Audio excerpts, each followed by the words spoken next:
and then we're right up close when I really want to whisper in your ear.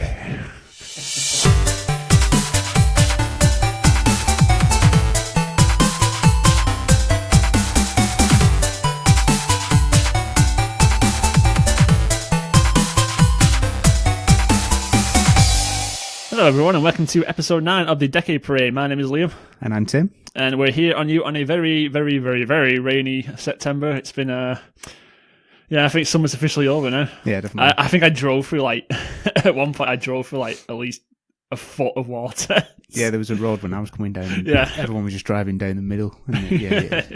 But yeah, I think this is what we're going to get now for months on end. Yep. Anyway, we're not here to talk about the weather, you silly goose. We're here to talk about video games, yeah. So in case you're new to this podcast, or if you just like to be reminded, because it's been so long since the last one, what me and my good friend, but what him over there does is we like to talk about video games that released roughly about this time 10 years ago, and we just compare them to today's standard of video games to see if they hold up or if it's not even worth your time, basically. Spoiler, most of them aren't. Yeah. No, we've had a few good ones that were surprisingly good. I mean, for me, that Bionic Commando was, out of all the games we played, that's the one I keep thinking about the most. So that's got to tell you something. But before we get to all that, what have you been up to? Yes, a little bit of a chin wag. What have I been up to? Gave Fire Emblem a break because I started playing that Astral Chain a lot more on the Switch recently. It's really good. It's everything I want from an over the top hack and slash game. Yeah, it's got good music. It's got good surprisingly good graphics when you play it on handheld mode. Like good frame rate. You get good graphics. Gameplay is really good. Like just heavy utilized. Like have you seen Astral Chain?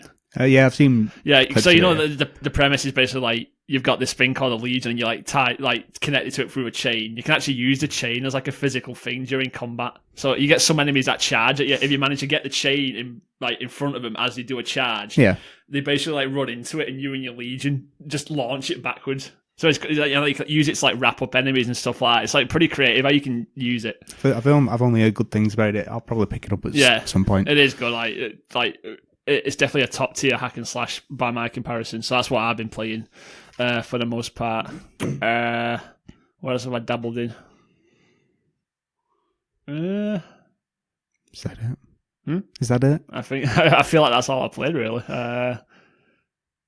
Warframe as well, but I don't want to talk about that any more than I already have played. Just Warframe. I can probably say that. I can probably go without saying that, and you just automatically assume that I've been playing it. Yeah.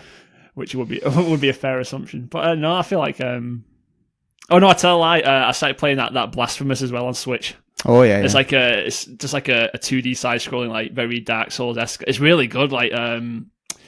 They were inspired by how you get religions that focus a lot more on how it's self-mutilation to purify themselves. It's very focused on stuff like that. Yep. So the whole story is it's all about how blood is purifying and stuff like that, and it's really creative. The gameplay is good. It's very focused on counter based Dark Souls riposting kind of thing. So as soon as you deflect something, you hit back and attack back and stuff like that. But yeah, it's a pretty short game as well because there's some collectibles in the world. I remember when I got my first one, it said there's only 25 of them in the whole game, and I found within the first, I think, half an hour, I'd already found 5, so I thought it must be a pretty short game this end, which isn't surprising. I think the game was only £15 anyway, so yeah. I'm not complaining. And that I feel like that. Oh, and that game I was telling you about before that I got yesterday. It's got that Stygian. I don't know if I'm pronouncing that right. Stygian, the reign of the old ones. It's fucking random. Just say it. I know. I can't keep playing all these AAA games. I gotta dabble in these indie games every now and then. But yeah, it's good. It's like a point and click RPG set in a 1920s you know what I mean when I say Lovecraftian, don't you? Yeah. So it's just it's focused very much on H.P. Lovecraft's works. it actually lets you create. It's actually got a pretty good character creation thing. It's like you get these like archetypes. So there's like a soldier, academic, but once you pick them, you get 4 other tiers. So in like there's like one of them's an investigator, so you can either be like an investigator, then you got to choose between ex-cop, ex-bounty hunter, stuff like that, and whatever you pick, it changes like how characters in the world react to you. So it's a pretty robust like character creation, and you get something that's called a belief system. Right. Because in the game, like, because it's HP Lovecraft based, like sanity is a very big like deal in the game. Like even the magic system revolves around that if you use spells and stuff, it drains your sanity, and sanity going low, it like affects like how easily you can get affected by your other enemy's spells. And even like when you're talking to people, like if you got a low enough sanity, like you get like different options, or you can't say certain dialogue options and stuff like that. Sounds good. But this belief system, it's like you can pick like you're a character focused on like helping others, or you can be a character that's focused on just helping yourselves, or you can be like a completely nihilistic, like where you just don't give a fuck about nothing. But if you pick whatever belief system you pick, if you stick to role playing that particular belief, you get sanity back. Right. So if you're dedicated to playing the role, you get rewarded more for whichever one you pick. So it's good. I mean, for like a little like £14 game, it's actually quite a lot to do in it. It's got like survival stuff in as well. You can craft stuff. The combat's like a more like turn-based type thing. You can get like party members and stuff like that. So you're right there. You look very twitchy. Sorry, I was just looking at the screen. Right. Yeah, sorry. I'm like, what's happening? But but I've literally got that yesterday, so I've only played like maybe an hour. But even just from that 1 hour, I like what I'm playing already. It sounds good. That what's it on? Just PC? Yeah, you can get it on GOG. You can get it on Steam. You can get it on CD keys, whatever you want. So no Switch. No, which I was disappointed about. But it was a Kickstarter as well, a Kickstarter game. So right. I don't know if they did you've Kickstarted a game before, haven't you? Oh yeah, quite a few. Yeah, well, I've done one now that it's still in Kickstarter phase. And I think I can't remember. It's called like Summer on Mara or something like that. So you can't even remember the name of the thing you Kickstarted. Yeah, I know what it is. I can't. But they keep just emailing me constantly. Oh yeah, they'll always keep you up to date and stuff. And I don't even read it anymore. I'm just like, fuck off. Just tell me when it's out. Just send me the code. But I paid for the tier with 2 codes, so you'll be getting a copy of it. You're welcome. Oh, thank you. I would like to know more about the game right then. I think it's like kind of like a Stardew Valley, right? Except you're on an island and you have to actually go out and like proper build the island up and stuff like that. It looks alright. I thought it looked decent, so I thought. I remember when I kickstarted that Torment playing Tides of Numenera, and I got an extra code with it, and I gave it to you. And I bet you've not played it, have you? You piece of shit. You're looking at me like I'll take that as a yes. I'll take that as a no, sorry. No, I haven't. I downloaded it, but well, that's something, I guess. Yeah, so they have that at least. No, I think what did I kickstart? I kickstarted both Pillars of Eternity games by Obsidian. I kickstarted that Torment. I kickstarted what else did I do that recently came out? What's it called? That Shantae I kickstarted that one as well. And I think there's another one that's not released yet. I can't remember the name of it. It's like a top-down like RTS kind of game. I can't remember the name of it now, so I apologize. So you've done a few then? Yeah. All of them have been good. Like it's never been like a bad investment or anything. Until mine comes on. Until yours comes out, and you never do it again. But yes, getting off track a bit. Tell me about your. Oh no, what have I been watching as well? Me and my girlfriend have started watching that American Horror Story. Oh, yeah. Proper invested into it. We did it like a few months ago. I think we stopped at like halfway through season 2, and then we started watching it again recently just because we both just sat down one day and said, like, what can we watch? Like, we've got like a million things to watch, but it's just one of those days where you just don't know what to watch. Can't be bothered. You got so much, you can't be bothered watching any. And we started rewatching it again, and we've not stopped since. And we're like on season 5 now, so yeah, doing that. And any movies did I watch? No, just preparing myself for when Joker finally comes out. Yeah. I'm so excited for it. Like, have you heard all that news going on in America about it? No, I've seen like the reviews and stuff, previews and stuff like that, but I've not. No, but you remember like way back when Dark Knight first came out, and there was that shooting. Yeah. I feel like some of the some of the victims that were involved in that have like reached out to news outlets and stuff, and basically saying that like they don't think they should be promoting like Joker like as much as they are because it might lead to like a similar event kind of thing. Yeah, but at the end of the day, but yeah, I don't know what really to say about it. It's a very yeah. You can see both sides of the story, if you know what I mean. What? Yeah. Don't promote the business because it might of something that's happened in the like past. That, Oh, fuck off. Well, I think some cinemas in America aren't allowing. I think because some people were planning on wearing clown masks to go watch Joker. Oof. And I think like I can get that. Just go and watch the bloody film. Just don't be a dickhead. Like wear a Joker shirt, go crazy, but don't wear a mask, please. Yeah, it's a bit stupid. Yeah, it's a bit like I don't think anything like that's happening over here. Like backlash towards. I think it's just in America in regards to this the thing happening. That sounds about right. Yeah. Funny enough, didn't Dark Knight come out in like 2009? Roundabout. Oh, I couldn't tell you. No, I couldn't tell you. If you just like to chat shit for a minute, Tim. So anyway, what I've been up to, not much to be honest. I played that Untitled Goose Game. Oh yeah, go on, tell me about which is absolutely brilliant. Try and sell me on this game. It's absolutely brilliant. Why you've not played it? I don't know. I feel like I've seen what I want. Oh no, it came out in 2008. Sorry, all right, almost 10 years ago. But yeah, sorry, carry on. Goosies. Go on. It's fantastic. Is it? There's literally nothing to not like about it. It's brilliant. Everything, like, even like when you're walking around, like as you're walking slowly, like you can creep and whatnot, like behind people and stuff like that. The music will like be in time with your steps, and it'll be everything's like perfectly crafted to be like obviously a mischievous goose just causing havoc and stuff like that. And it's like I said, from the soundtrack to actually playing as you move, and when you grab stuff, the like music spikes up, and then you all like as you're running away and stuff like that. Yeah, it all just like perfectly mashes together, and even like the art style and stuff like that. I can't remember what I said now. It was like something. Can't remember. Yeah, like a kid's cartoon type thing. Yeah, it is like it's brilliant. I absolutely love it. It's fantastic. I've only played about an hour, 2 hours, or something like that. I've not had loads of time on it, but yeah, I like it a lot. Is that all you played? No, I think I've finally finished playing Pokemon. Oh, yeah. Well, do you mean you've given up on it? You actually finished No, it? I finished it, and then right. I've got all the Pokemon.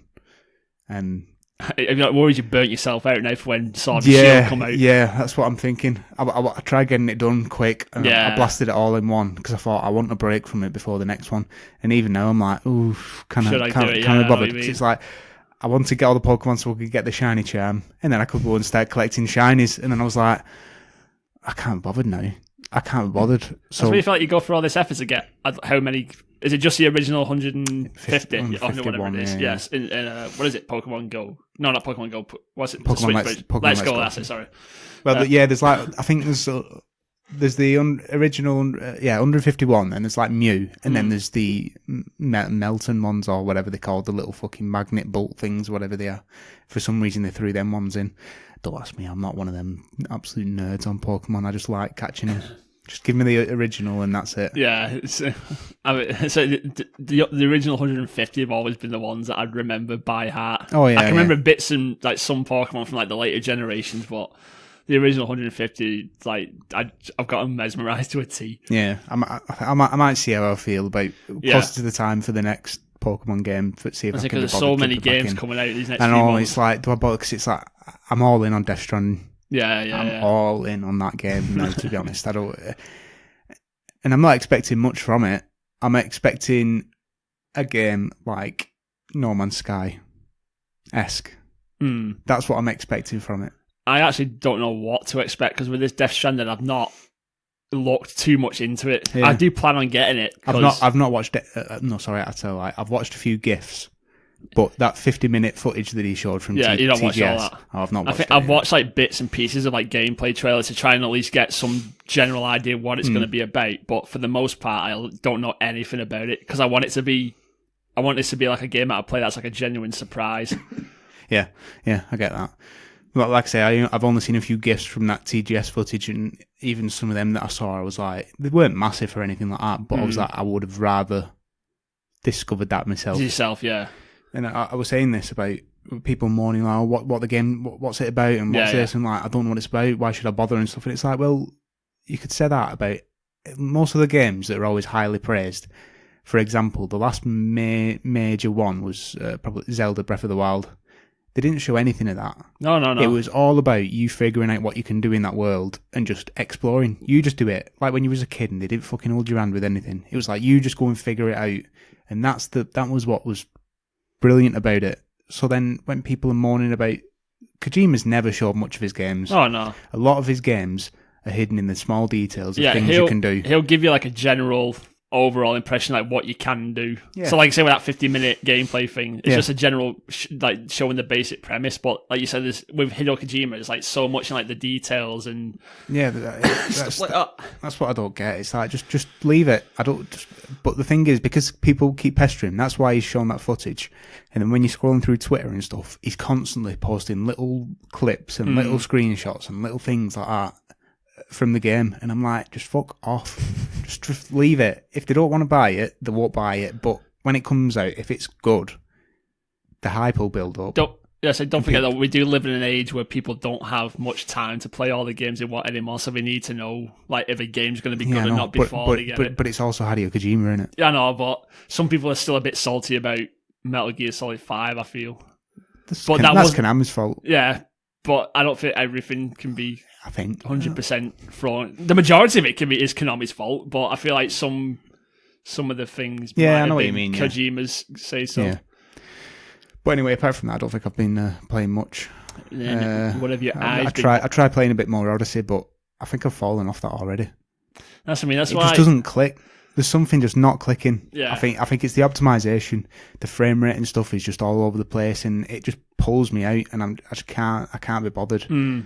When there's so many other games that run like absolute, it's like I'd rather just put Witcher on again. How anybody's compared that to Witcher, I don't know.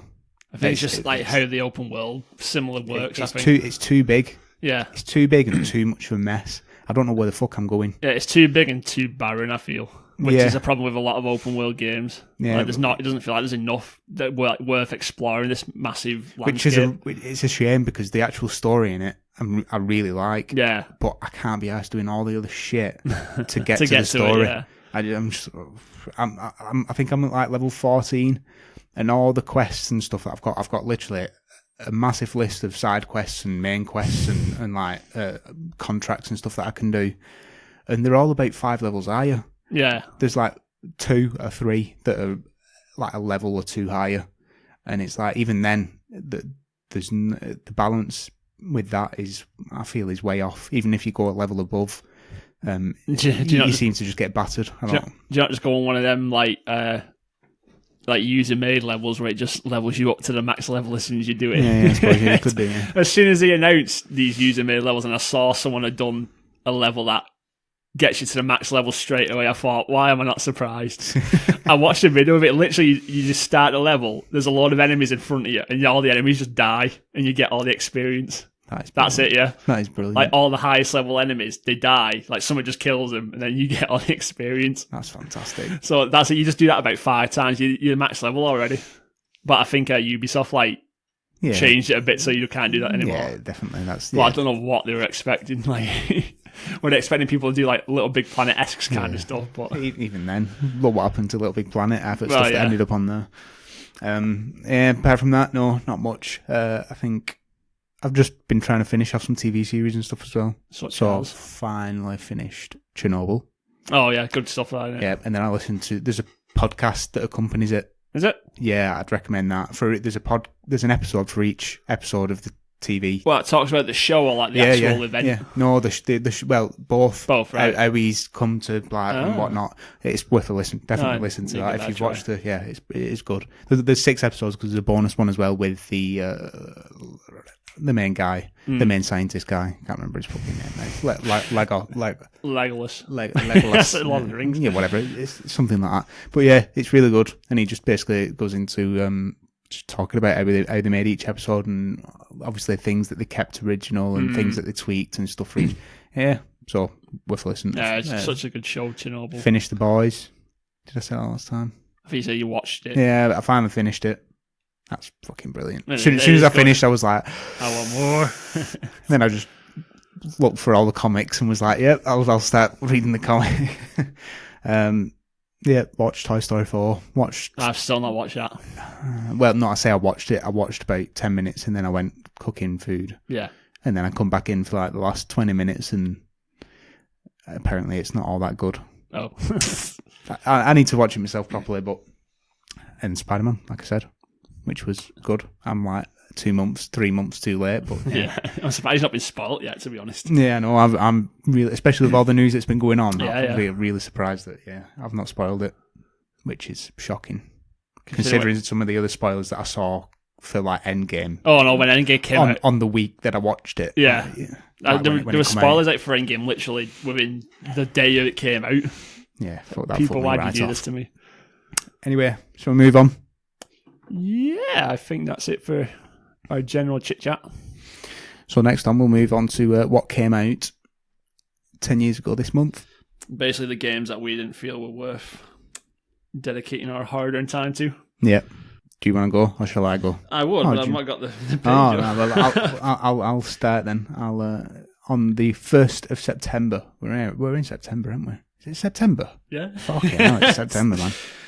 Jeez. Technically, it'll be October in a few days. Anywho, 1st of September, Guitar Hero 5. Did you ever play Guitar Hero? Yes, I think I played the first one when it came out. Yeah.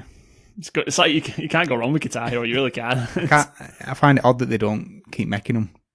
I think it's just because It's all the yeah. it's all the peripherals and stuff in it, but they should have just made like the peripherals and then just do the games and just work with everything. Yeah, instead of just like making like one after the other, just make one and just keep constantly like updating it. It's like I feel like Yeah. that'd be a better idea Yeah, than just- making like getting to a point where we're on like Guitar Hero 15, Yeah, which is basically the same thing. Yeah. Let's see what else we get that we can talk about that we actually know about. yeah. There's not much on this month. to Yeah, be it honest. was a hard one to pick this month. Exactly. Yeah, Colin McRae Dirt 2. That was decent. Oh, you On can talk September about that. September the 8th. I never played that. Oh, Was they're- it a good driving? Yeah, they're always. When it comes to driving games, I think I only really played like Need for Speed games, Forza, and that Driver when they remade that. oh, When yeah. it was all about like a guy in a coma who could like possess other Oh, drivers. fucking, that was fucking weird. That man. It was weird, but it worked. Like you didn't find yourself questioning it or anything. You just went with it. It's like, oh, okay. Yeah. Anyway. September 12th, Pokemon Heart Gold and Soul Silver came out in Japan, which it would have released in Japan first, wouldn't it? Yeah. Of course. Because that Pokemon always comes out in Japan first. What was the difference between Heart Gold and Soul Silver and like the original Gold and Silver? I've no idea. Was it just updated graphics and I've no different idea. Pokemon? Yeah, That's probably. usually what it is. September 14th, Mario and Luigi Bowser's Inside Story. I heard that was a pretty good little role-playing game for the DS. That. Yeah. I always heard good things about it. I remember seeing it in a shop once and thinking, should I get that? Because I very rarely played my DS and I needed a good reason to play it, Yeah. but I never did. So me, September 15th, Need for Speed Shift. We nearly played this we were one, very didn't closely picking that for this game because we thought picking a driving game might have been like a nice little change. Yeah, But we didn't feel like we would have had much to say about that. Cars go fast. Car goes fast. Lamborghini faster than Ford. Yeah. September. There's all these big games, but I feel like they're just like the PC versions when they Yeah, come it's out, like like Resident Evil 5 and stuff like that. Yeah, which Windows. Windows, yeah. Batman Arkham Asylum Windows, which we did last month anyway. Marvel Ultimate Alliance 2, that was another game that we were very close to, Yes. but we couldn't find it on I PC know, anywhere. literally, it's not on sale anywhere. It was on Steam at one point, but I think there was a bit of a hoo-ha about.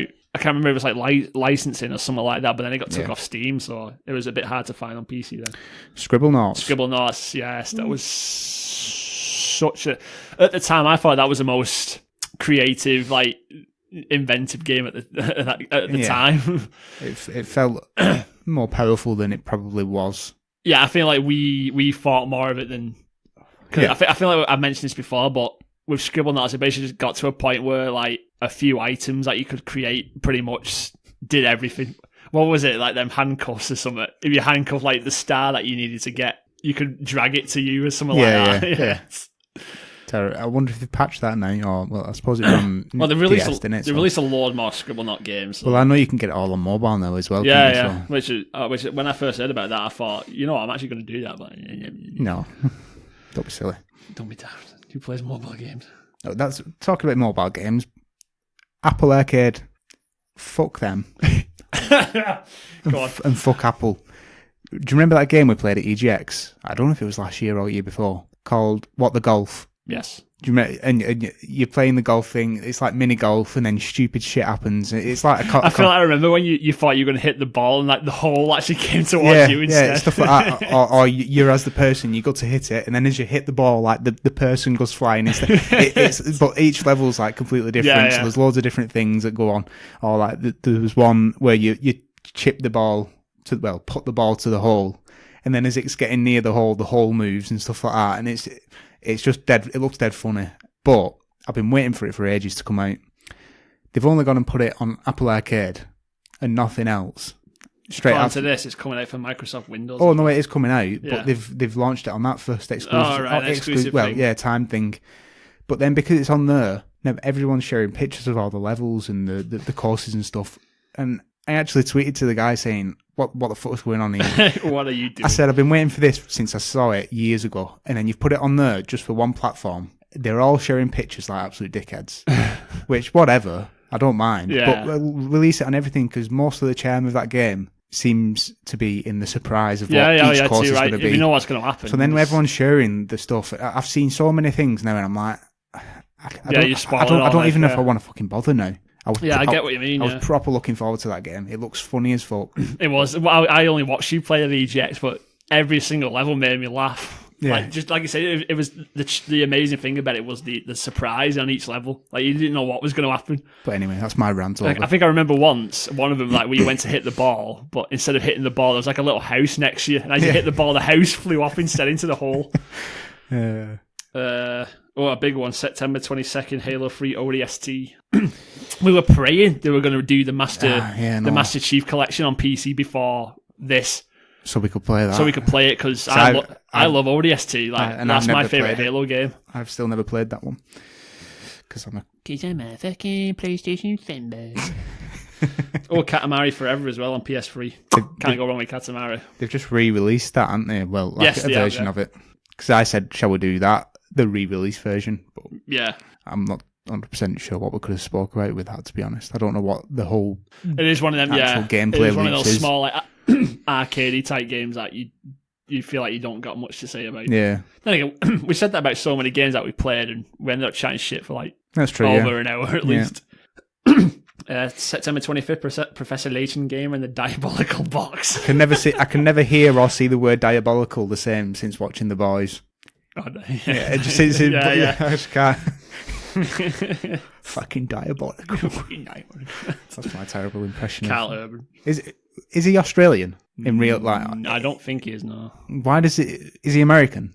I believe so. I think he's English. Why does his English accent sound Australian? I don't know. I might be wrong. I'm just chatting off my head here. Anyway, this is the kind of shit we should research. Driftmania. I feel like you mentioned that because you know what it is, so I'm going to let you talk about it. I have no idea what it is. Shut the fuck up then. I feel, what's this game that came out for the 360 for the September 29? Black College Football. What? Does that work the way I think it... Black College Football. Is that referring to what I think it's referring to? BCFX, The Experience. I'm going to click on... Let me just look at this artwork. It looks like Black College Football. Why? Why? I'm not... no, I believe that one. Black College Football is a sports video game centered on the culture of black college football. No shit. Well done. Well, who wrote this Wikipedia? Oh, man. Yeah, that's it. I'm not reading it. September 29th, Dead Space Extraction for the Wii. That was a good, like, on-rail shooter. Like, similar to, like, House of the Dead. Good story as well. There was one bit, because it was on the Wii, you can move, move the Wii remote about. There was one bit, like a story bit, when you're getting dressed up in like a spacesuit to go outside of the ship, and because you can move like about while you're doing it. Yeah. Because there's this girl with you, and as she's getting changed, there's this one bit where she bends over. If you look over at her while she's doing that, this other guy is with you, and he goes, I can't remember your character's name. Like, let's say he's like Thomas or something. And as you'd go over and see this girl bending over, this other guy goes, "Oh, I like what you see, Thomas." I don't know why, but that bit always stood out for me. It just made me laugh. Why do they not put stuff like that in games anymore? It's just because no one's... I bet say that. I bet there'll be shitloads of that in Death Stranding. Oh yeah, easily. Yeah, that's Kojima. So, same day, September 29th, Kingdom Hearts 358-2 days for the DS. Yeah. Is that it? Is that I've looked, so I can't see anything else. I'm not even acknowledging some of these things you're saying. On. Yeah. Terrible month considering it was September. I know. And Ninja Gaiden Sigma 2 for the PS3, which I heard not good things about. Or I might be thinking of another Ninja Gaiden game. Does that have a quick look at reception? Oh, no. Apparently it was really good. I might be thinking of the first one. Yeah. The first Ninja Gaiden Sigma. On another side note, did you crumble and get Borderlands? No. I bet you're glad now, ain't you? Because it sounds like hot trash. I've heard a lot. Even the people that said they like it seem to absolutely rip it to shreds. Basically, they're playing it for the loop and the gun, the usual Borderlands stuff. Did you say the loop then? Like the gameplay loop. All right, I thought you were trying to say loot. No, loot. Well, no. Well, yeah, so they seem to like that part. It's just more Borderlands or whatever, but everything else, it sounds like fucking... The menus sound like crap, the frame rate, apparently the performance. I've heard... Now it makes you realise why they only give the review copies to certain people. Which rung alarm bells at the time. Still, yeah. Even it was such a weird situation, like how they even gave him like a pre-release version as well to review. Yeah, Why are you giving him an inferior version to review? Wasn't it like the week before as well? So it's like surely you've got a better build. Yeah, than surely that. like Hideo Kojima's gone gold with Death Stranding already, and that's coming out in November, and we're only in September. Yeah, so it's crazy. Like Gearbox, what are you doing? But I've heard so many weird things. I've heard controllers like on the PC version don't work properly. So you have to use keyboard and mouse. Yeah. I've heard it's crashing a lot as well. Yeah. Completely just crashing and shutting down. I've heard people losing like the save data. I've heard. Fuck that shit. I'm so glad because I was looking forward to it. I thought I feel like same. I absolutely love Borderlands to pieces. Like Borderlands 2 was so good. I might just go back and play Borderlands 2 because I never played a load. I've got it. I played a bit, but I never played loads of it. Did you ever play pre-sequel? No. But I've got that. That's good as well. Did you get it on when it was free on PlayStation? I think I got it free on there, and it was on offer on Steam not that long ago. Steam anyway. Yeah, so there was like a massive Borderlands bundle, and it was like £3 for like the Handsome Jack collection and all the DLC and everything and all the rest of it. Yeah, play through it because I never did a lot of the DLC on the Borderlands 2. I did the main story, but only like 2 of the DLC bits, and I never did much on pre-sequel either. Yeah, so if you're going to play that, I won't mind hopping in with you. Yeah. And we'll fight over loot. Oh God, I do. When was the last time we played like a co-op game together? I know. It's been so long. I was so just thinking. I remember we played pretty much most. Was it Borderlands 1? We played co-op most of. Yes. I thought that was brilliant. That one back in the PS3 days. I remember one bit. I remember when I played with you on Borderlands was there was some treasure chest, and when you open it, like a little midget jumps out at you. I remember I was off doing my own little thing. Next thing I know, all I heard was you just go, "Oh, what the fuck!" I'm like, "What?" It's like this fucking midget just jumped out of this box. Oh man. Good times. Good times. And now we just hate each other.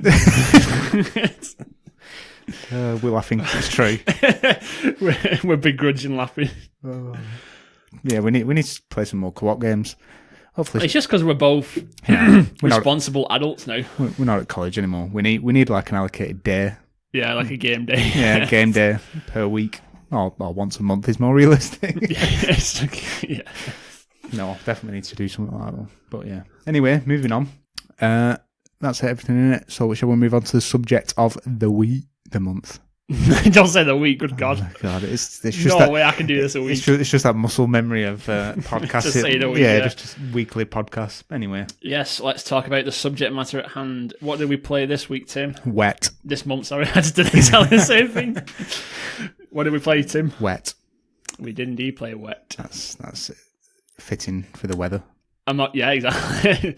I remember when this game 10 years ago when it was about to come out, I actually did consider getting it because from what I did see on the trailers and stuff, I thought, it looks like a nice little, something to time me over until the games I actually want come out. And I'm actually glad after playing it 10 years later. I'm actually no, you didn't pay full glad price. That I didn't pay full price for it. No, we shall we get straight into how we played this one? We had to play it on PS Now. Mm-hmm. Because we are now future boys. Yeah, we're streaming babies now. Yeah, cloud gaming is the future. So we thought we'd warm ourselves up before Stadia comes out next month. Oh, well, just over a month. And how did it run for you? I don't know if it was because I've never played on PS Now until I played this. Right. game. I played the beta before, and the You've beta. not played one of it since. No, No, the right, beta was fucking brilliant. I don't know if it was the game or if it was because it was streaming, but there was so many times when it went like the frame rate. Sorry, excuse me. The frame rate proper dropped and it felt proper. But again, because I didn't play at PS Now before, I don't know if it was the streaming service or the game itself. I'm gonna say it was the game, right? Because I played the beta and I didn't experience anything like what I was getting. The same thing as you. It was a lot of stuttering. Like it'd freeze and then it'd try and catch up. Yeah. I feel like that was the game.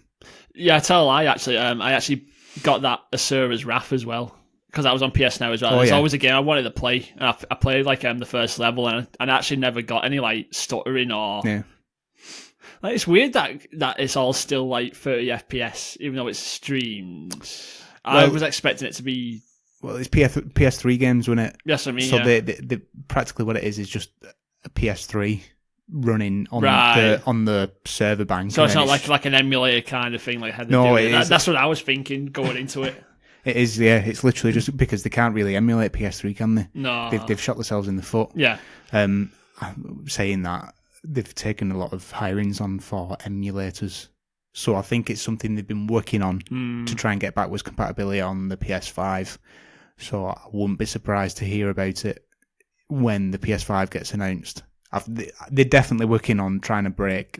It's mad to think that they've developed it and they can't even emulate it. When you say a lot, it's bonkers. It is mad when you think about it, but it shows how bad it is, I suppose. Well, yeah. Especially when there's people on PC that have got emulators running for certain games. Like there's a game next month that we were considering, Demon's Souls. Yes. PS3 game. You can emulate that on the PC. Because you can't get through it on through a PS3 emulator because it was only a PS3 game, wasn't it? Yes. So obviously it's a PS3 emulator, and apparently that runs 60 FPS, full 4K res on PC, which is bonkers. But yeah, anyway, that's that.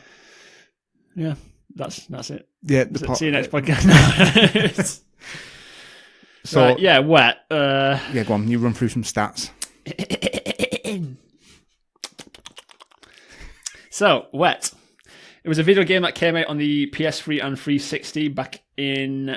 It was released September the 15th, 2009 in North America, the 18th for Europe, and October the 1st in Australia.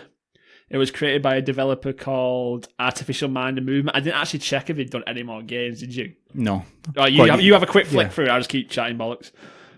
So yeah, it was created by a company called Artificial Mind and Movement, but it was published by Bethesda. I think another reason why I wanted to play this game when it first came out is at the time I thought Bethesda were like, up there. Yeah. So I think like, even though they were only publishing it, so I don't know why I associated that they had anything to do with the game, but because I saw Bethesda, I thought, oh yeah, it must be a good game. That. Yeah. Apparently, the reason they called it Wet, it was a name derived from the term. Go on, you got a face on. There's a massive list. Oh, is there? Yeah, like a lot. Because I've never heard of these guys until Kung Fu Panda, Lord of the Rings Conquest. Really? I'm just going back a few. Mercenaries 2, blah really? blah blah. Wet, obviously, and then the next release after Wet was Dante's Inferno on the PSP. Revenge of the Wounded Dragons, Naughty Bear. I remember that game. Yeah. It's like a Hitman, but with teddy bears. And then I think they changed the name to As Behavior Interactive. And then, there's just fucking shitloads more. Wipeout 3. Oh, wow. So there's quite a few there. Zootyke, honestly. Fucking loads. Oh, wow. I thought they made this game and they went under because it wasn't that good. Canadians? What are you talking about? What are you talking about? Yeah, I'm not your friend. I'm not your friend, buddy. I'm not your buddy, guy. What was I saying? Yeah, the name Wet was derived from the term wet work, which apparently means doing a task that involves getting your hands wet with blood, which, considering how this game goes, it's pretty, it was pretty clever thinking on their part. Wow, so innovative. So crazy. Much wow. Much wow. Yeah, they did have a sequel plan to be announced in 2010, but I feel like because of we say the poor sales, but didn't you say it sold like 1 million? 1.1 million is what I've found. Is that for it's PS3? on VG charts. Is that for PS3 and 360? Yeah. Right. So for a new IP, that's not too bad. 0.6 on PS3 and 0.5 on 360. So for a new IP, that's not... Because I don't remember getting much advertising either. No, I remember seeing it a lot at the time. Yeah, same. I mean, obviously we were following a lot of the stuff anyway, but College days, man. yeah, I remember it at the time. So it's not too bad, but apparently it didn't do well enough to warrant a sequel, because even though they had a sequel planned to be announced in 2010, it got cancelled. They were planning on doing a PSP version as well, which, Thank God. thinking about it, like what I played, like thank God they didn't do a PSP version. Yeah, I know. But they were planning on doing a PSP version, and that got cancelled as well. We did get some big voice actors for this game, which surprised me. Like that Ackers, that old man whose son you save at the beginning. Oh yeah. He was voiced by Malcolm McDowell. I don't know who that is. Oh well, yeah. Anyway, no, he is quite a good. Yeah, he's quite a big actor. He did the lead role in that Clockwork Orange many years ago. Right. He did the voice of the president in Fallout 3. Okay. He's done a lot of stuff, but off the top of my head, I can't remember. He was in Heroes as well. I don't know if you ever watched Heroes. No, he was in that as well. Mm. But yeah,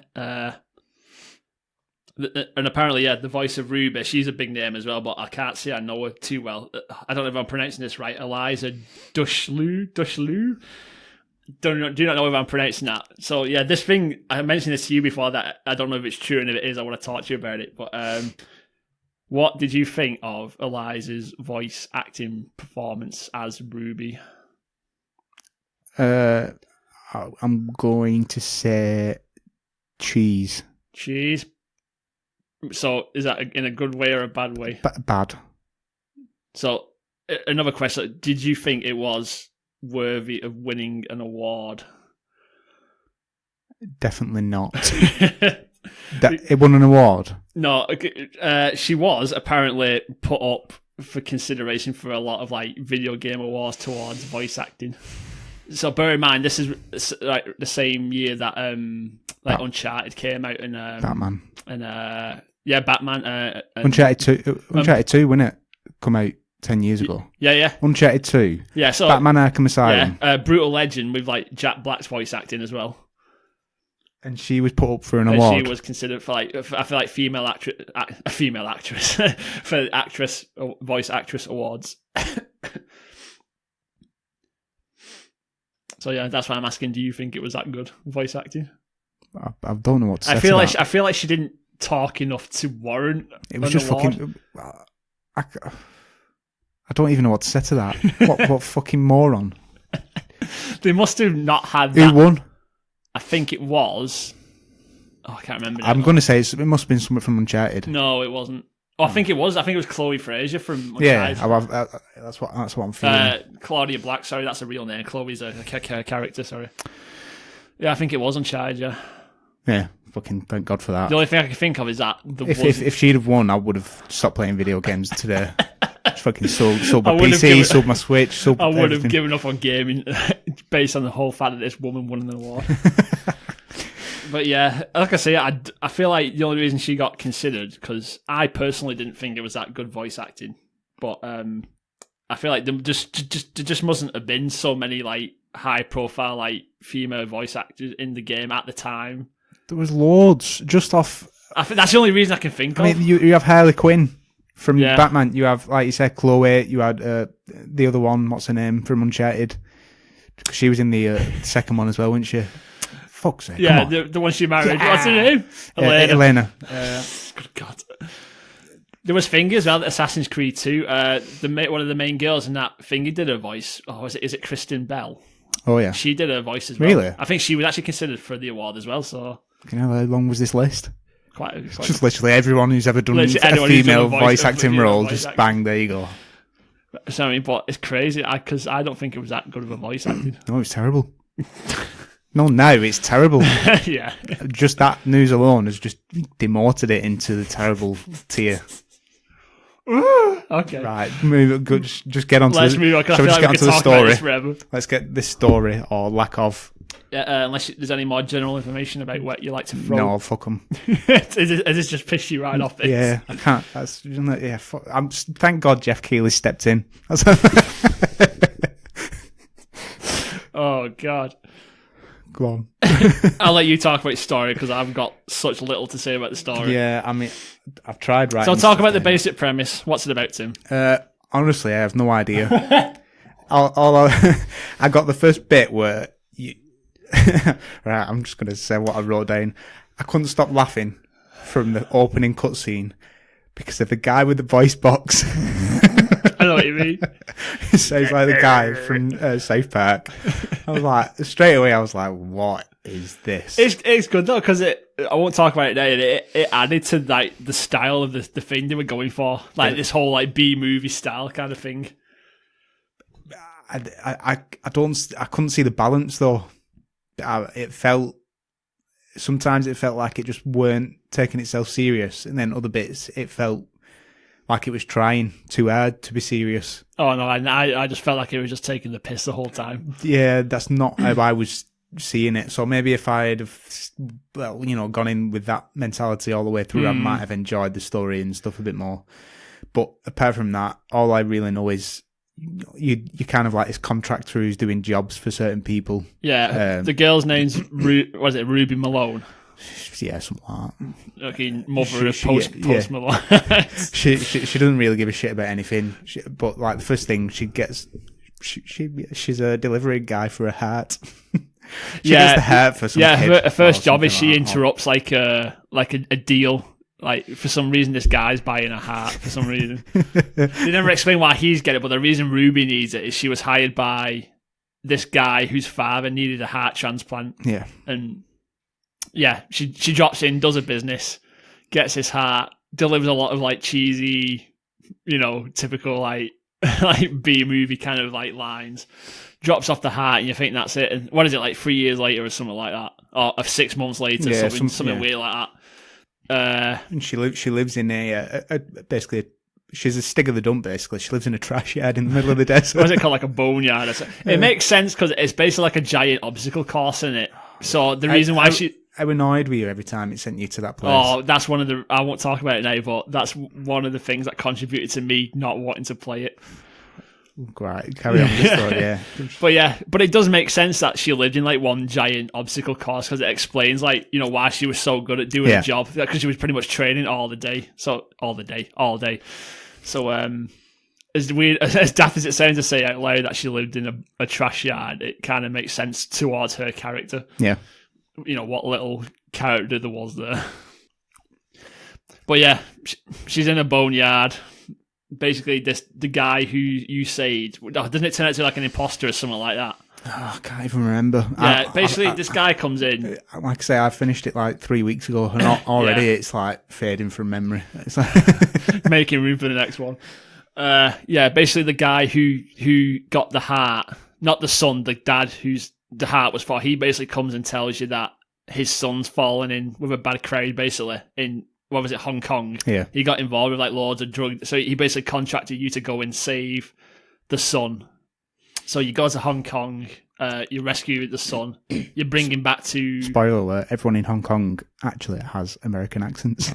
They all look the same as well. That's not a racist thing, they all wear the same character models. Like every single one of them. Like, that's not a racist thing. It's just because they were all the same character models. Oh God, that's it. You had all the same character ones, and then you had like the one important character who had like their own. I tell a lie. The only person that actually had an Asian accent was like the main like character, like story people. Yes. Whatever his name was. The guy who helped you out. Yeah, basically, and then everyone else that's like working for him is just American, but look Asian. I was like, "What the fuck is this?" Like, come on, try a bit. They must have blown all the voice acting money on just getting Malcolm McDowell and Eliza to do this bit. Yeah, I'm not a fan of that. It's ruining my fucking what's the word? My immersion. But yeah, you rescue the son. You bring him back to this. Don't they kill the son? Yeah, something. Like that, yeah. You get that. Then you get wounded. And then you spend like another few months recovering. Oh, I can't remember. Like, I'm pretty sure it was like like it wasn't the real Akers guy who hired you. It was like some imposter who was trying to get rid of Akers as like competition. But that's it. It all revolves around basically figuring out who's messing everyone around, and then it all comes like a big showdown towards the end where you kill them all. And that is it. I'm not trying to be funny. Like that is actually the gist of the story. A few points to like. There's some weird character designs, but that's what adds to the, because there's like you're like a trash goblin that's like an assassin. I'm just saying it as it is. I feel like when they made her, they were going for a very like Kill Bill kind of vibe. Yeah, I get that. Yeah, but then you've got like say the disabled guy with a voice box, but then you've got another one that looks like Cyborg or something. The woman towards the end. That tarantula, yeah. Yeah, and then you've got one that looks like he's out of like a cowboy, like Western. I'm like, what is fucking? But going it's on good here, because you can't. It feels like someone doing a really piss poor impersonation of Quentin Tarantino. That film is or actually. something. I was reading on opinions of what people said about this game. Someone actually said like, if Quentin Tarantino made a video game, this is probably with a budget of about £100. This is probably what it'd be. But I think you say that like it's a bad thing, but I feel like it's one of the game's few good points, that because they couldn't fall back on story to make you remember it. It's like the character, like visuals and like how the designs. Just like, throw a lot of wacky shit at you. Yeah, that's what I mean. That's why I don't feel like the game was trying to be serious, because it had all these crazy over the top moments and like character designs and stuff like that. That's why I never once thought like the game was trying to be serious. Yeah, I get that. Yeah, fair enough. But shall we just fuck it? There's not much to the story. No, there is one bit of the story that I felt there was a lot of pointless stuff, but there's this one bit in the game that I thought was completely and utterly pointless, and it was when you're on that airplane and it blows up. Oh my god, that bit was so pointless. So there's this one bit you need this woman's help to find out where the real Akers is, so you can go deal with him. And she basically says she'll tell you if you go and steal this. Oh, it's like a book or something for like the museum. Yeah, she wants a book, yeah. Yeah, so what I was thinking, like, okay, we're going to have a level set in the museum now. But what it is like you get on this plane, because this book's being shipped on this plane with like all this other museum stuff. Basically, shit goes south, and the plane falls apart, doesn't it? And then up. you're free falling. I accidentally skipped the cutscene on that bit, and then I was just free falling. Yeah, you just falling. I was like, what the fuck?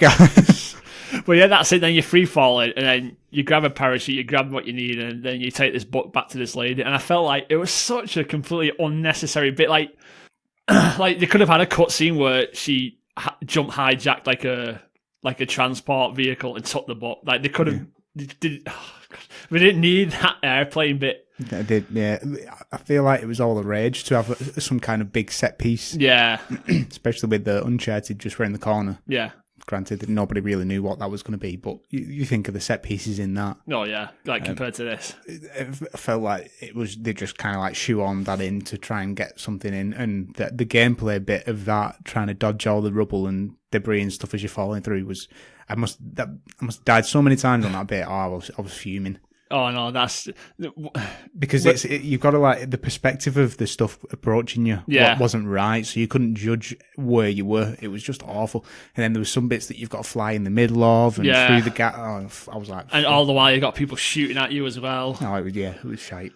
It was shite. But yeah, I felt like because Ruby says a few times that she hates flying, doesn't she? And I feel like they might have just added that bit just to sort of drive that point home that this character that you're supposed to be invested in does not like flying. Wow, never seen that. It's like, wow, that's narrative before. That's one quirky thing you got there. Snakes and Indiana Jones, and then every cave that he goes into, he's got snakes. It's like, wow. God, I hate snakes. Wow, that's so funny that he doesn't like snakes, and he's always got snakes on him. It's like, wow, she doesn't like flying. What a wacky thing to say.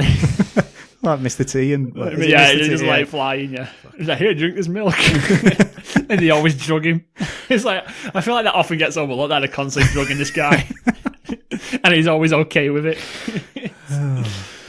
But it's a product of the time, I guess. Yeah. But yeah, I just felt like that bit was just so unnecessary. Like they could have left that bit out entirely and put a bit more towards, the graphics and stuff like that. Yeah. But yeah, that's all I got to say about the story. Anything else? The only thing is the one there's a character that you're chasing, and he doesn't say anything. Do you know which one I mean? Which one? He's got no acting, no voice acting. You're chasing him, and he kind of just looks at you and just like points at you. Yeah, it's the guy's son. Yeah, that you're trying to bring on. Yeah, and then he just runs off. And Yeah. he doesn't. And you get to him, and he just doesn't say anything, and it's like, what the fuck? What are they doing? But it's just the way the cutscene is. It like focuses on him for ages, and then he just like points at you. I can't remember if he points at you or like does like gun fingers. he Or does. I something think at he you. does do finger guns at one Yeah, point. he just goes. Pew, There's like, one bit I remember. I think he's doing that, and then he walks like towards a door, and he like backward kicks it open. As he's still going through the door, he's like, and then it closes. I'm like, what am I playing this game? Yeah, just that guy. I've just wrote that down as a note. Like, what did I put here? Just finger gun guy. No voice acting guy. Like, what the fuck? Random guy, no voice acting. That's it. Because I didn't know who the fuck it were. Me, I wasn't paying attention that much. Oh, jeez. But anyway, that's the Yeah, story. that's all we can say about story. What little there is. We'll go to the gameplay. No, presentation. First. Oh, presentation. Presentation. Go on. I feel like this is something you'd like, but go on. I'll yeah. It is like, because the whole thing that we're going for with the presentation of this game is trying to make it feel like a sort of like grungy, like, you know, driving film. The film's playing on like a real, what's it called, like the real projector kind of film kind of thing. Because they had like during like, it was basically loading screens, but they had like advertisements, like proper olden day advertisements. What were they about? Did you like them or not? I did. I thought it added to like this, like, you know, quirky like B movie like presentation they were trying to go for. I just found them a bit random. Again, just like, why? Why is that there? I mean, there's that, and then there's the elevator bits where she's in an elevator and you see she's like, there's some bit where she's like playing a harmonica, which is a bit like, what? Like, okay. Oh yeah, yeah. And then other bits where she's like, oh, come on, like kind of thing. Yeah. But yeah, I thought them the adverts he put in between it made it feel more like you're watching like a film. Because when you die as well, they kind of like, to explain them, they kind of like Fallout adverts. Yes, like proper 60s. Except not relevant to the game whatsoever. That's like the Fallout things, at least it's relevant to the game. Like, Yeah. that's in that world of like, it's believable. But yeah, but with the Pit Boys and stuff. Again, that's what it makes you feel like you're watching a movie. Because when you die, like the screen like burns, like, you know, like when Like a a thing film catches. burns. Yeah, that's what it feels like, and it's got like that constant like what's the word? Like on the screen, Grain. like grain effect. That's the one. Yeah. But there's a lot of other weird effects going on as well. There's like, it's like the film's been damaged type thing. Yeah. But it's constant through the whole game. I weren't a fan of it, to be honest. I liked it because, again, it's the one thing I did like about this game, if I'm honest, is the presentation. Not the graphics, just the style they went for. 'Cause the graphics were very, considering we've just come back from playing Arkham Asylum as well. Yeah, it was bad. It honestly feels like it's more like a game from like 15 years ago. I feel like that's why I didn't like the effects and filters and stuff they put over it, though, because I feel like they were put there to hide a lot of the shit. Maybe, yeah, I get what you mean. Not that I'm not a fan of it. It felt like too much. That was my only problem. Yeah. Especially in some dark areas of the game where there was, later in the game, like you say, you're in the opera house and stuff like that, and a lot of that has felt darker and a bit more detailed and stuff like that. So then when you put in the filter and the grain and stuff on top of that, it just felt like too much. Yeah. For me. The one bad thing I did hate about the game, it was, in terms of presentation, it was the transition between certain moments and going back into the game. The main bit, you know, when you get to those bits where you have a drink to replenish your health. Yeah. It's just how quick she, you know, straight after she throws a bottle in the air and shoots it, how quickly he just goes back to you, just like, and then you stood there again. Like, wait, what? So, there's just so many bits where it's like in a cutscene and the shit's going on. And normally, most games, like the camera like pans back down to your character, so you know you're about to go back into it. Yeah. But this game, it just cuts straight back to you. Like in the game, it's like, oh wait, shit. We've been spoiled with cinematics, basically. Yeah, in basically, games yeah. now. And this just didn't bother. But it tried to put like cool moments in, but then didn't blend them in between. Yeah, and like those bits, you know, when you had the moments where you had loads of enemies coming at you, you had to seal off the places they were coming from. Every time you started, you always had that bit where she pulled the gun out, like twirled it around and like zoomed in on her eye. Yeah. But then it went straight back into the game.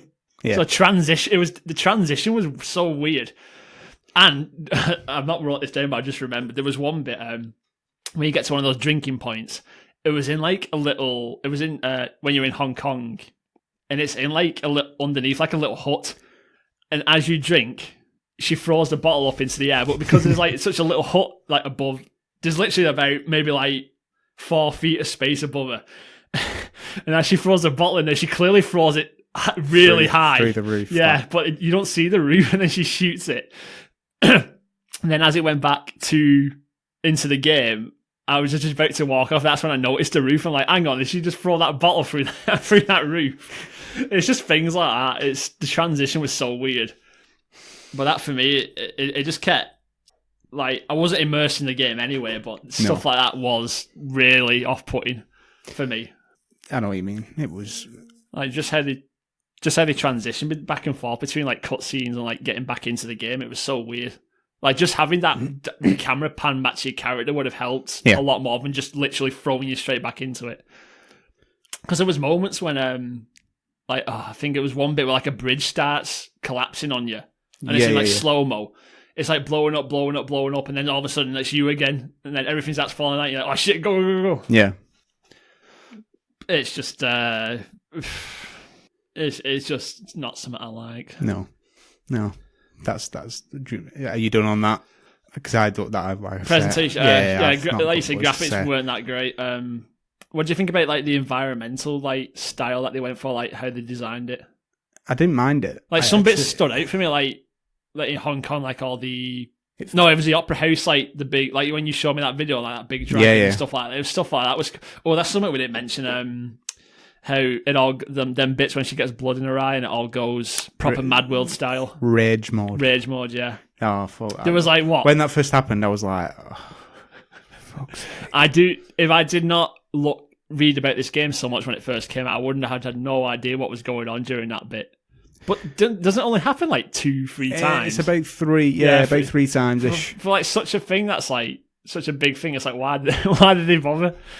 Basically, what happened? You go into a new area, and then some guy runs towards you, and then it's like a little cutscene of you shooting them, and then she gets a bit of blood on her face, and then she just goes into rage mode. She gets proper pissed off with it. But it like snaps in on her face as this alarm siren starts going off. Like it's like a Kill Bill kind of thing, where it's like and then everything goes red, and it's like red and black in. Yeah, it's like red, black, and white. Yeah. Like Mad World. This is very Mad World, like cell shade. I actually preferred that style more than what they were going for. If they stuck with that the whole time, it would have been miles better. Yeah, definitely. I'd say so. But just the way it was, like the siren and everything, I was like, oh my god, that's it. It's just the cheesiness of it that I enjoyed. Yeah, it weren't clicking with me. Oh. I like cheese stuff like that, but this just wasn't clicking. It just weren't there. But yeah, if they stuck with that kind of like graphic style throughout the whole thing, I would have probably enjoyed it more, to be honest. You know, it felt like they were trying to mix too many styles together, because going into like some of the gameplay as well, the areas where you like locked in, and then you've got to lock the doors off, basically, or else the enemies keep coming in. It felt like Tony Hawk. And I thought you come into one of those areas pretty early on in the game, and I thought, oh, is this what this is going to be? Just like it felt like a Tony Hawk game. I get what you mean. Third person shooter Tony Hawk, because you've got to like traverse around. You obviously can run on walls and dive, and that's a lot of the premise of the game, and slide on your knees and stuff. I thought that was cool. What I didn't like about it was the field of view was so small. Yeah. So it made everything feel like clunky, and with the areas being so small as well. Yeah. It felt like you've given me all these tools like to traverse around and jump around and fly here, there, and everywhere, but then you've stuck me in like a corridor, where I can't use any of it. No, I know what you mean. Why? Because you start sliding along, and then you go near a wall, and then the camera will like flick out because you're too close to it, and you can't aim at the people, and it was like. But in the Tony Hawk areas, like you have your 2 times point multiplier and all the rest of it, and you're racking up a high score and stuff. And that is what it felt like, yeah. It was literally Tony Hawk. Like, you're grinding on a rail to get the letters as you go in. I'm like, yeah. So at first I was like, yeah, I could get into this. Like, maybe at first it felt clunky, but I thought it was just because I was early in the game. Yeah. But I never really got used to it, to be honest. But yeah, so I felt like they were just mixing too many things. Yeah. Just like you said, there was the weird fucking obstacle course stuff, and then there's this Tony Hawk style stuff, and then there's the rage mode where you just go on a rampage and stuff, and I'm like, it felt like too much. And then the weird falling from the sky set pieces. Playing it, yeah. And odd. Very odd choices, yeah, I know what you mean. Oh yeah, another good thing that I liked about the presentation, I thought the music was perfectly fitting. Yeah, it was good. I didn't mind the music, like indie rock. Yeah, type, it was proper like a grungy. Like you just walked into like a sleazy like American bar, Yeah, kind of like on a highway kind of music. Yeah, biker type. Like it was good because like Yeah. it was always like when you were just about to do one of them, like when you were just talking about them arena areas. Yeah. Like it was always like when you enter one of them, and that it was always a different song as well, wasn't it? Yeah. Like it was never the same one, so it always felt like if the game was actually good, it would have actually got me like hyped up, like oh yeah, here we go. But it was always the same thing, so Yeah. it was always a bit like okay. And they were never really difficult, was it? It was never a challenge. No, I actually played on normal because I heard it was quite a short game. So I Yeah. actually play because normally with games for this podcast, I normally play it on easy, so Yeah, I get through same, it yeah. quicker. But because I heard it was so short, I thought, you know what, I'll play it on normal, and I never really felt like it was difficult or anything. I played it on easy. The only times I died was most of the time was just from falling to my death, because I'm not going to go get into it now, but it's just the parkour in that game's so bad. Yeah. But we're going to it in a moment. Yeah, music was good. I actually listened to some of the songs like just on like my phone and stuff that. Like when I'm at work and that. So it's not too bad. There you go. You've got something from it. That's me. Like actually, like the only good thing I did like about this game was like the presentation, and that's a sad thing to say. That everything else I thought was bad. like it's sad because the gameplay was better. Like it could have been like an half decent game. Yeah, I think it felt like it just felt old. I know what you mean. It felt like a PS2 game. It did, yeah. Do you remember that game? Was it called Stranglehold? Yes, I do. Yes. When did that come out? Oh, Is that before this or after? I think it was. Didn't it come out when the PS3 first came out? I feel like it was roughly early about on. the same time. But that's like a similar thing where Yeah. Matrix style as you die Like through Max slow Payne, mo. Yeah, Max Payne type shooting. but that is so much better.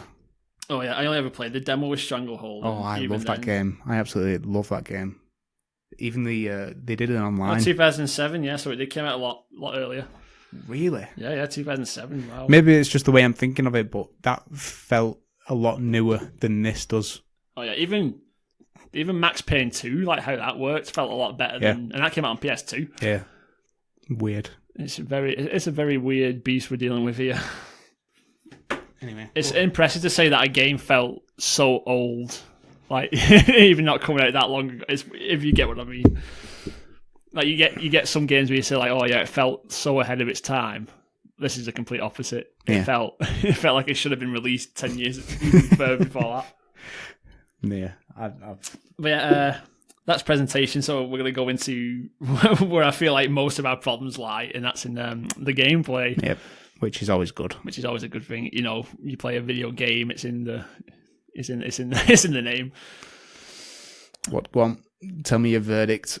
Well, just a basic rundown of how the gameplay works. It's a third person shoot. It's like a point based score system to the game where you can use your points to.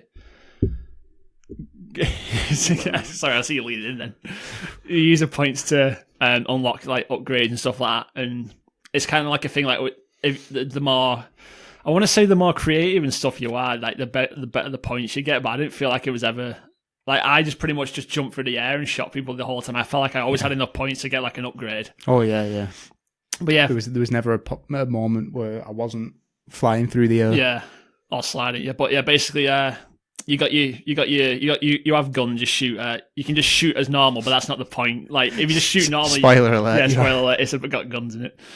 Yeah, if you just try shooting normal without jumping through the air, it feels proper weird, doesn't it? Like you just stand there going boom, boom, boom, boom. The fire rate is slower as well. Yeah, it's weird. I don't know if it was because the game slows down and you can suddenly shoot faster. But yeah, you shoot fast. I was like, I don't know what's going on. But yeah, the biggest part of like the combat is when you jump and you start shooting, everything slows down. Well, that's it. When you just stand there, you only ever shoot with one gun as well, don't you? Yeah. You only start using both your guns Which is when you another fly. stupid thing. It's weird. Why? But yeah, when you jump through the air, everything, and you start shooting, everything slows down. You start using your two guns. One's automatically locked onto an enemy, and you just aim with the other one. What did you think of the aiming? Fine. Did you really think it was Yeah, fine? I thought it was. Fine. I had to turn the sensitivity all the way down to the bottom, and I've never had to do that with a game before. I think I turned mine up. You turned yours up? Yeah. I felt it was too sluggish. I didn't. I felt like I just could not aim. When I really noticed it was at the beginning. You know, during that bit when you're jumping from car to car and you shoot at people. Oh, I couldn't. I know. Those fuck. Oh, go on. But yeah, I forgot about them. Yeah, that bit. I couldn't shoot anyone. Like the only times I could kill people was with that gun that had automatically locked onto him. I could not shoot anyone, so I had to turn the sensitivity all the way down, which helped during the aiming. But it meant my camera, when it came to turning around and stuff, was slow as hell. Like I had to go like turn, like hold, just to do like a 180 spin round. But I couldn't turn it back up because then it means I wouldn't be able to aim. Yeah, I know what you mean. I was the other way. I turned mine up, but it felt too slow. Pro gamer, you aren't you? Yep. Fucking Twitch. Twitch behind thing. Fucking 360 no scope. Yeah. But yeah, you jumping through the air. You can slide on the ground as well. It's same. I feel like what I normally ended up doing was I'd jump through the air first and I'd go straight into a slide. That's how you racked up most points. Yeah. Because at first, before the game told me I could do that, I was just pretty much just jumping through the air the whole time. Yeah, I kind of started stitching some like wall runs and stuff in there towards the end. Yeah, but there was never any point to it, was there? No, That's what I said before. Like it made you feel as though like the more creative you were, the more points you got. But just from jumping and sliding, I got enough points to pretty much get all the upgrades.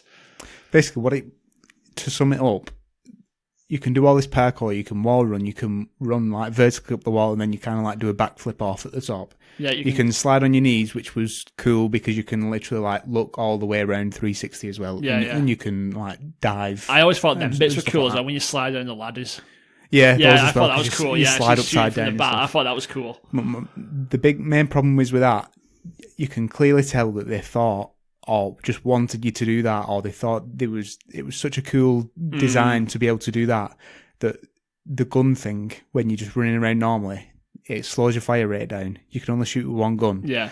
So it's like you can just see the train of thought. How do we make them force the player to constantly do this traversal, this this cool parkour? thing, yeah.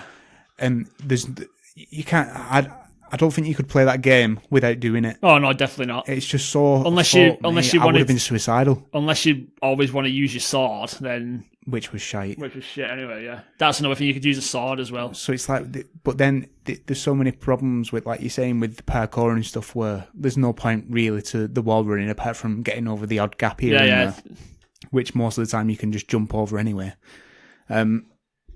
It was such. It's like they're forcing you to do things that they've not polished. Yeah. Twats. That's another thing I thought was very weird. Did you ever look at the controls and realise that L2 and R2 wasn't bound to anything? No, I didn't. Did you not notice that? No. Yeah, if you look at the controls, R1 was shoot and L1 was parkouring. Yeah. But L2 and R2 didn't have a function until you get into the upgrades and right. you find that there's a dodge feature. Oh, yeah. That when you unlock it, it binds to R2 or L2. But to me, that I feel like that should have been there from the get-go. I don't think I ever used the dodge. That's what I mean. But it's so weird. Like, I've never seen anything that a feature that was bound to as a button on a controller that you couldn't use straight away until like especially one of the top shoulder. Exactly. buttons. Like that's one of the main ones you use. Like it was like one of the directional buttons, and maybe fair enough. But L2 and R2 that you couldn't use any of them buttons until like halfway through the game, even for something so basic as just dodging. Oh, what a very odd choice I thought that was.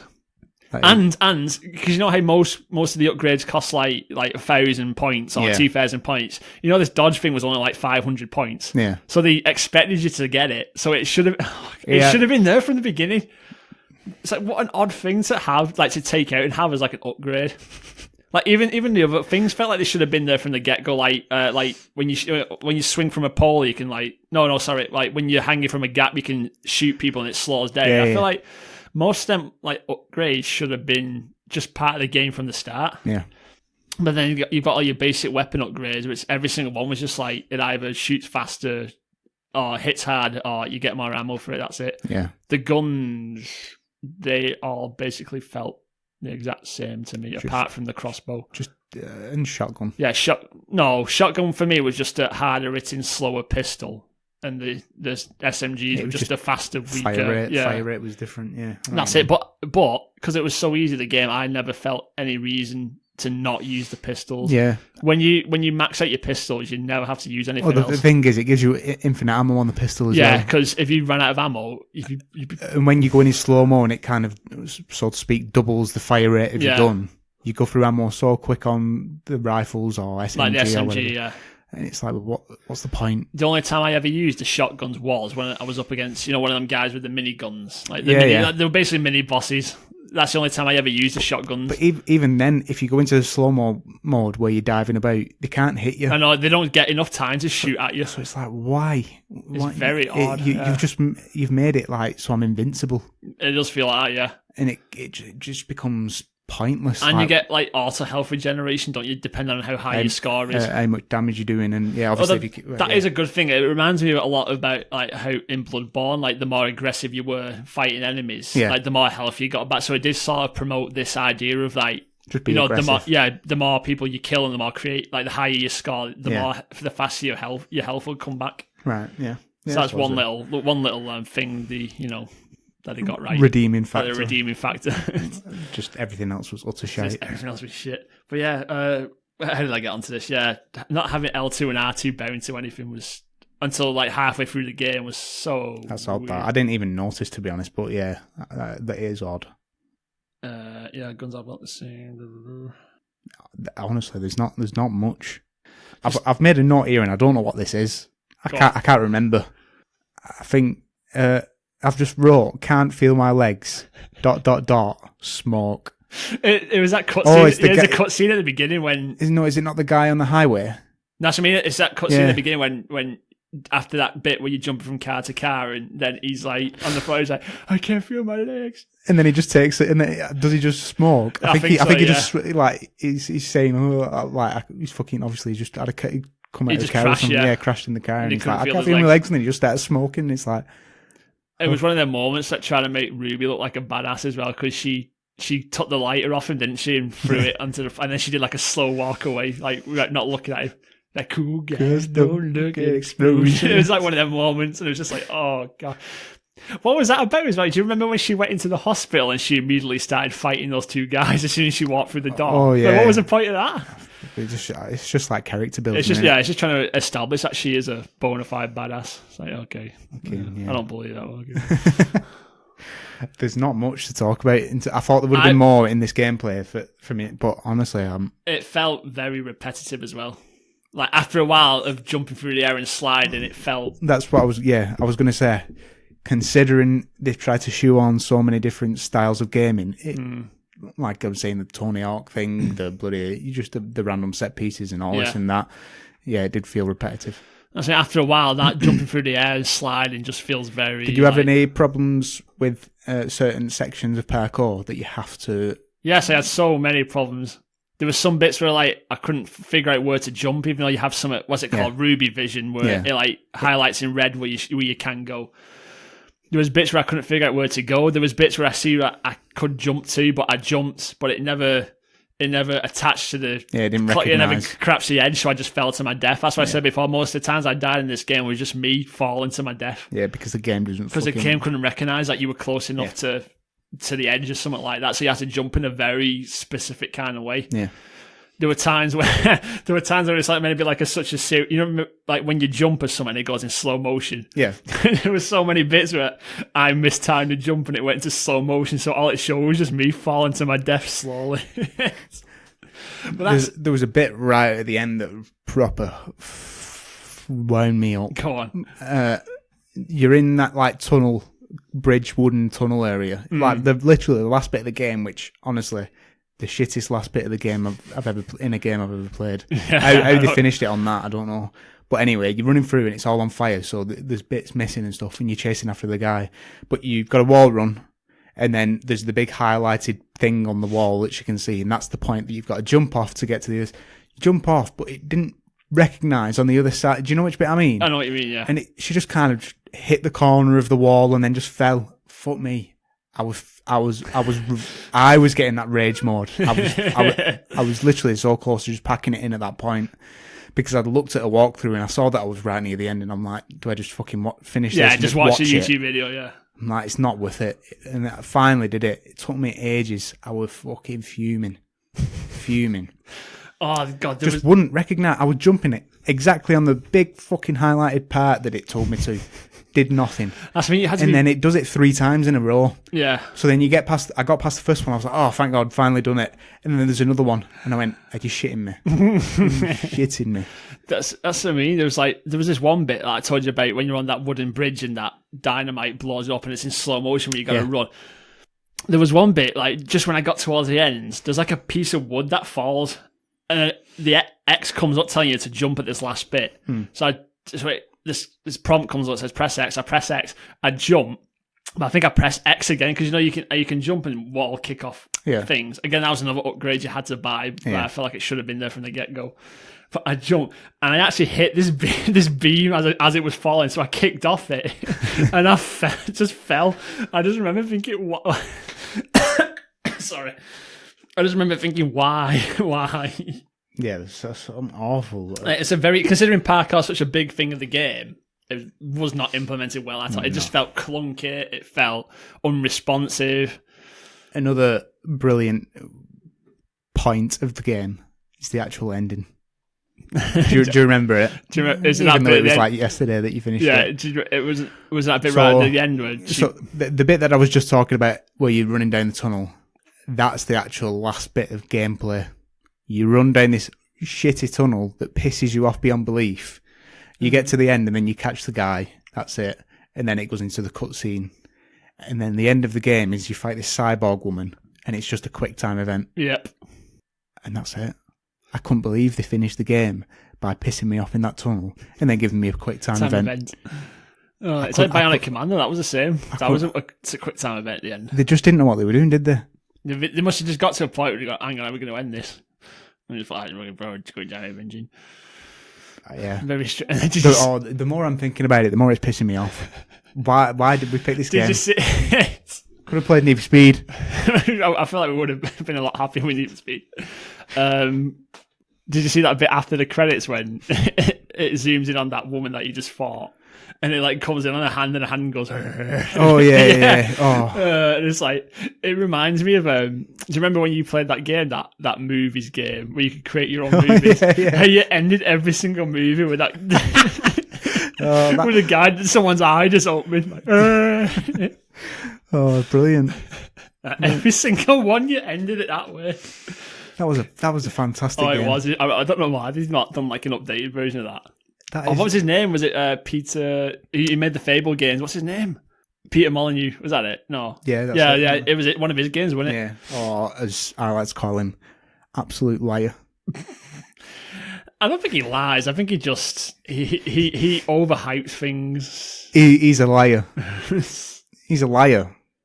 I only say that because I really like the Fable games he made. Yeah, the Fable games are brilliant, and then it's got to a point where everything he's done has just never materialised.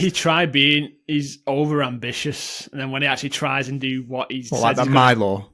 Oh, God. That wasn't over ambitious. That was just a frigging bare-faced lie. It was, yeah. It was never a thing. It was all just a CGI thing. It was never going to be a thing. He's deluded. I don't know. Fuck Peter Molyneux. I don't know why he thought us wanting to talk to like an underage child in our own living room would be like a good thing. There's a video somewhere on it. I can't remember where it is now. On internet, obviously on YouTube. Just basically calling out all the lies Peter Molyneux's done. Honestly, you need to watch it. What's that other guy's name? He worked on Kinect. What's his name? Oh, what was his name? Was it like Kudo or something? Yeah, he's an American guy, but he had like a Japanese name. Yeah, I know what you mean. He always come on in like a tracksuit. Yeah. And he did the bam. There it is. So everyone know what the bottom of an amateur shoe looks like? Well, there it is. That I just reminded me. This bit of audio is going to sound awesome on the podcast where nobody knows what the fuck we're talking about. That also just made me think of something from this game. Did you ever have moments when you're flying through the air and you're aiming and suddenly Ruby's arms just start going?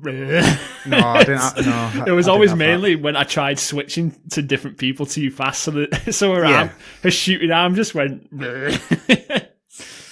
No, I didn't have that, to be fair. So that's one thing, I suppose, for me. I think I just had like the shittiest version ever. I think it's just the game. To be honest, it wasn't.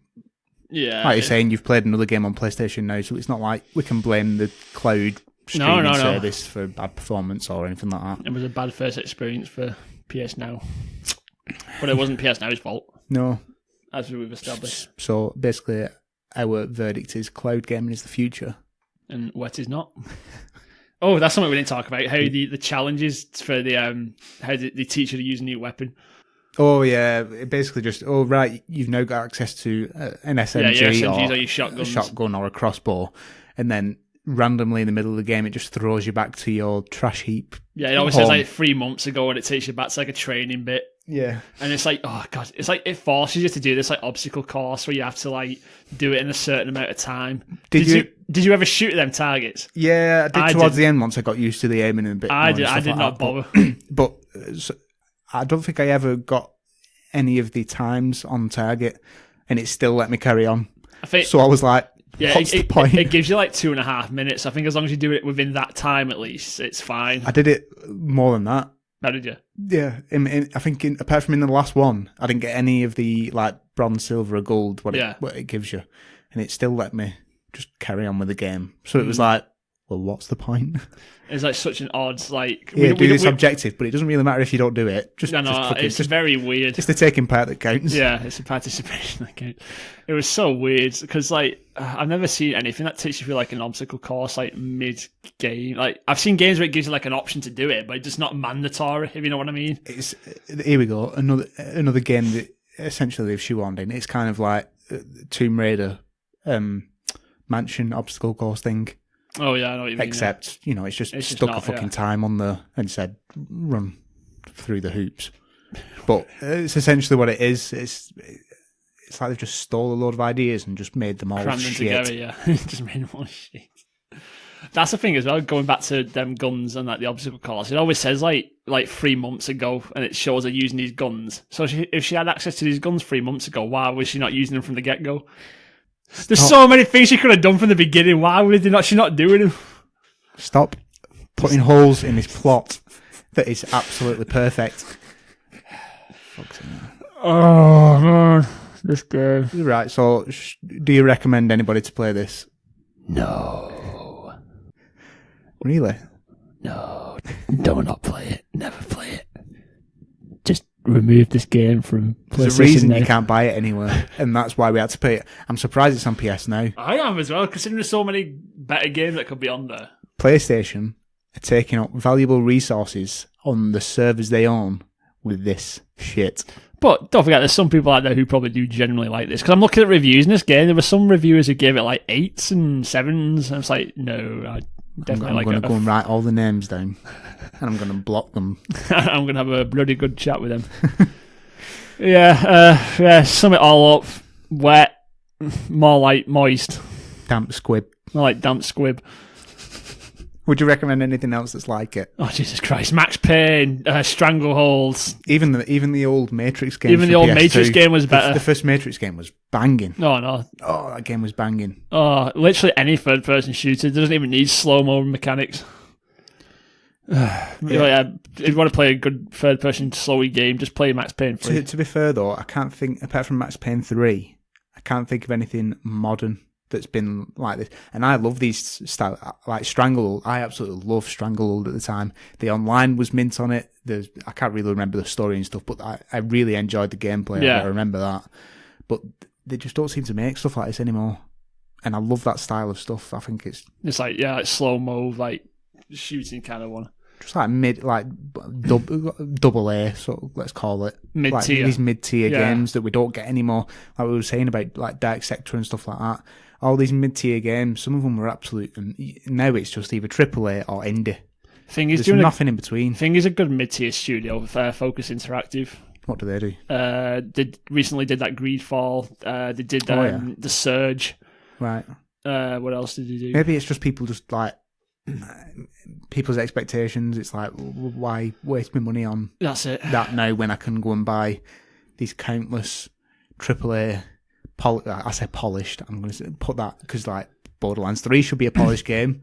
Well, that's a massive budget. It's the biggest selling game of the year, even though it's only sold 5. But that's what I mean. The difference between AAA games and these mid-tier like games, it's the business practice.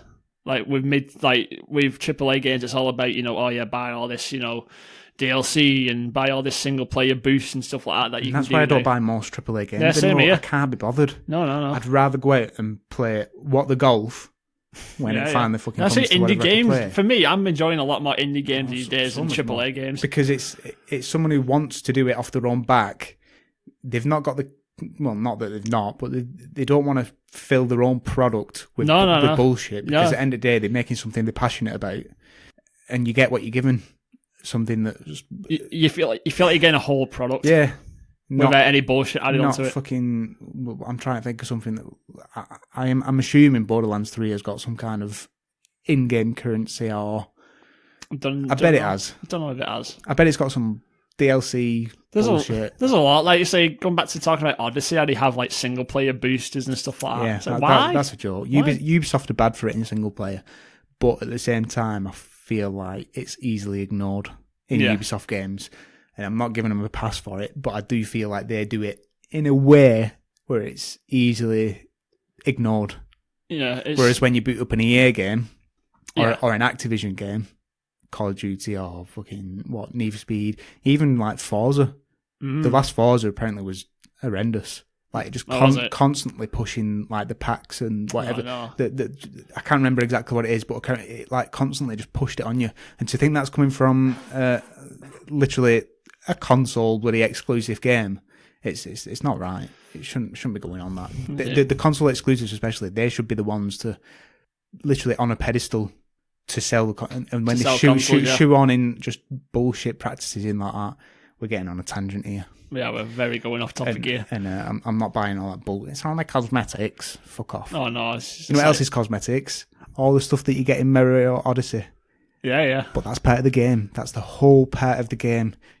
And the charm and the reason that you carry on playing. So you can get all the stupid little outfits for Mario. Back in the day, a lot of like replayability was in like unlockables and stuff like that. Yeah, like completing the game on hard mode to unlock, extra stuff. Look at the other Call of Duties. Yeah. All the skins and stuff for your gun and like that, and you get the golden gun when you get to all this and the prestige and all that. Well, not you can unlock the prestige, but now it's all you can buy it. Like even that Nier Automata, like the way they did it, it's like if you completed one playthrough of the game, you got like a little bit of like the ending, but if you played through it a second time, you got more of the ending, and if you just got like more and more story, the more you can play, and you can play the different characters as well. Like the more and more you played it, so it's just stuff like that keeps you wanting to go like, even do that. Yep, exactly. Have you played Mario Odyssey?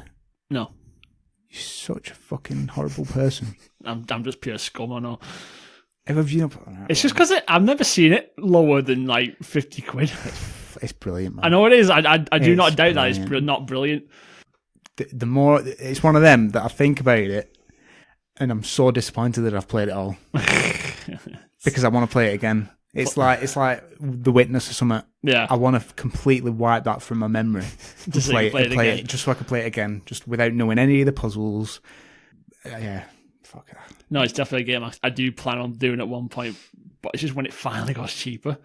If I'd have got it, it's time like this where I wish I'd done everything physical on Switch and I'd just lend it you. Yeah. But, well, always life. Anyhow, that's it. That's the rant. Finally, what do you reckon? Well off. We did. We do apologise. Do you recommend Wet? No. That's a unanimous decision here. No, there is so many other third-person like shooting games you can play.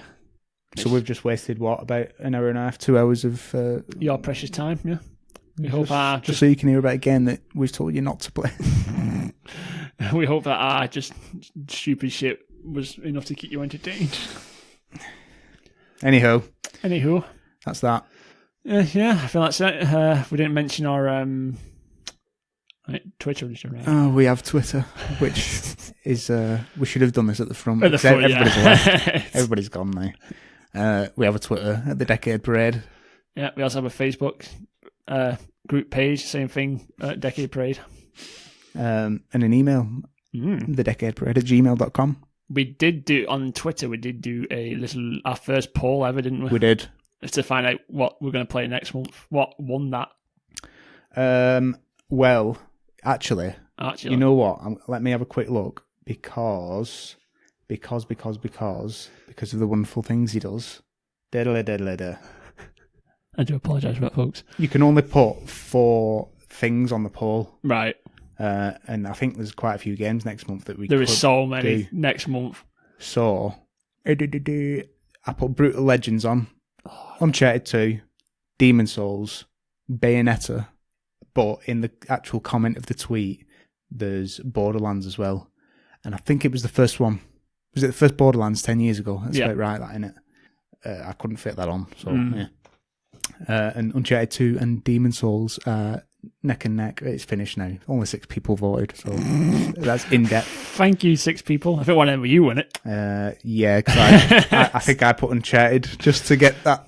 So technically, Demon Souls won. Technically, yeah, but it's going to be a ball ache to try and find and play that one because I don't have a PS3 anymore. But say it's Halloween as well, so we were talking about maybe doing like some kind of Halloween special. But we've just been saying we should go back and play Borderlands co-op. Ah, yeah. But we've also been shitting on Borderlands. So it's like... Shitting on Borderlands 3. But it's like, do you want to support Gearbox? I already own it. Oh, sorry. But do you want to support them by dedicating your hard-earned time to it? We'll see. We'll discuss this behind the scenes or even do another, but I don't know. Yeah, we'll see. We could do a double one. You do one game, I do another. Could do that. Anyway, let me move on. We're wasting enough of your time, folks. Yeah. So that's it. You can, all those places, message us. Message us, tell us how bad we are. Yeah. And all that good stuff. We'll see you again next month. See you next month in October. Bye. Spooktober. Spooktober. Spooky. Bye. Bye.